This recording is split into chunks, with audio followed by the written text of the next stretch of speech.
دولت بنانے کا ایک اصول یاد رکھیے گا، اور یہ اصول میرا بتایا ہوا نہیں ہے، آج سے 1400 سال پہلے میرے اور آپ کے نبی جناب محمد رسول اللہ صلی اللہ علیہ وسلم اصول دے کر کے گئے تھے۔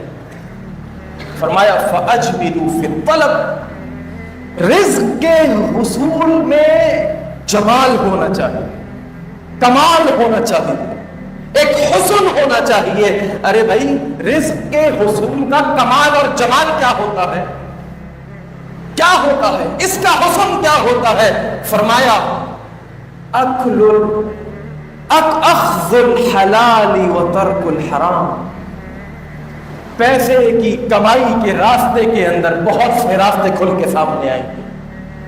سیدھے راستے پہ چلتے چلتے شیطان آئے گا اور کہے گا ارے بھائی بہت دیر لگ جائے گی وہاں تک پہنچنے میں، یہ سیدھے ہاتھ پہ جو شارٹ کٹ جا رہے ہیں نا یہاں سے پیسہ جلدی آئے گا، یہ جو الٹے ہاتھ میں بہت سارے راستے ہیں نا یہ پیسہ جلدی آئے گا، یہاں سے جلدی گاڑی آئے گی، جلدی بینک بیلنس بنے گا، جلدی جائیداد بن جائے گی۔ میرے دوستوں میرے بزرگوں، اخذ الحلال و ترک الحرام، اس کمائی کے راستے کے اندر ایک طرف حلال کا مال ہوگا، دوسری طرف حرام کا مال ہوگا۔ حسن یہ ہے، جمال یہ ہے، کمال یہ ہے کہ آپ اس پگڈنڈی کے اوپر چلتے ہوئے حلال کو لے لیں اور حرام کو چھوڑ دیں۔